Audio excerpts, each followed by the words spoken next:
the Korean conflict, and I wrote our aim up at the top. How did the Korean conflict change the terms of the containment doctrine? So if you recall, containment is the idea that the United States was going to prevent the spread of communism around the world. And up to this point, when we talked about containment, which was really just last week, we discussed the government creating the Truman Doctrine, which was economic and military aid to Greece and Turkey. The government created the Marshall Plan, where they sent millions of dollars to help Western Europe rebuild. And the United States joined NATO, which was our first peacetime alliance. So now we're going to see the United States involved in a conflict here to enforce the idea of containment. So right now, right away, we see that this is a different approach when the United States is sending troops to fight. Okay, so let's go back to what was happening with the Cold War. The Cold War turns hot, so this is an escalation in fighting.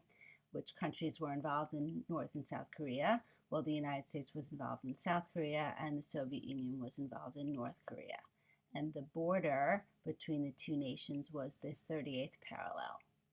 And so that's their line of latitude right there, dividing the Korean peninsula.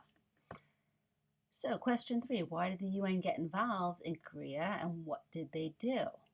Well, North Korea attacked South Korea, so the UN and the U.S. sent troops to help protect South Korea. So let's just stop for a minute and absorb what's happening here, that the United States is acting with the UN to send troops. Was there a declaration of war by Congress? No, there was not. So this is a very big shift in how our Constitution operates. And this is exactly what the senators who rejected the Treaty of Versailles were concerned about.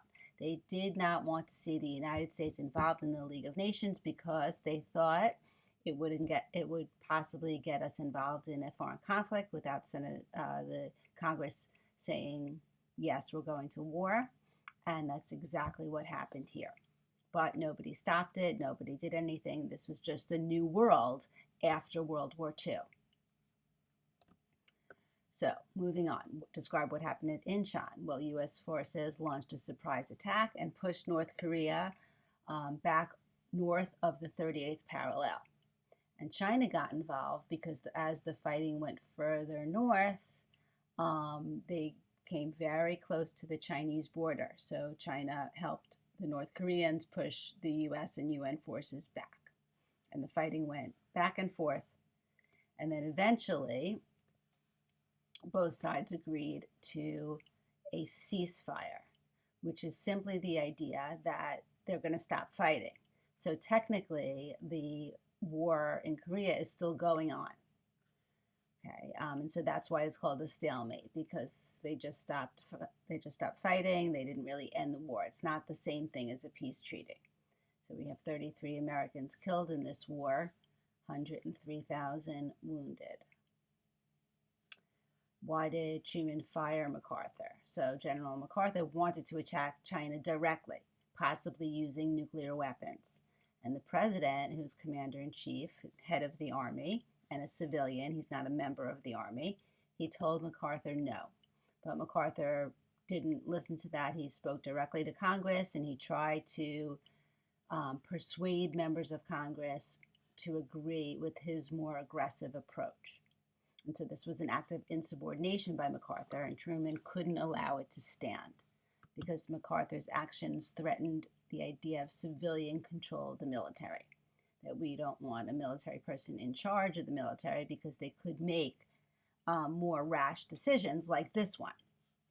If the United States had attacked China at this time, it's possible World War III could have started right then and there, but they didn't. Okay, so now we're going back to our aim today. We see our question here. How did the Korean conflict change the terms of the containment doctrine? And I'll leave you to answer that on your separate sheet. Have a great day, everybody.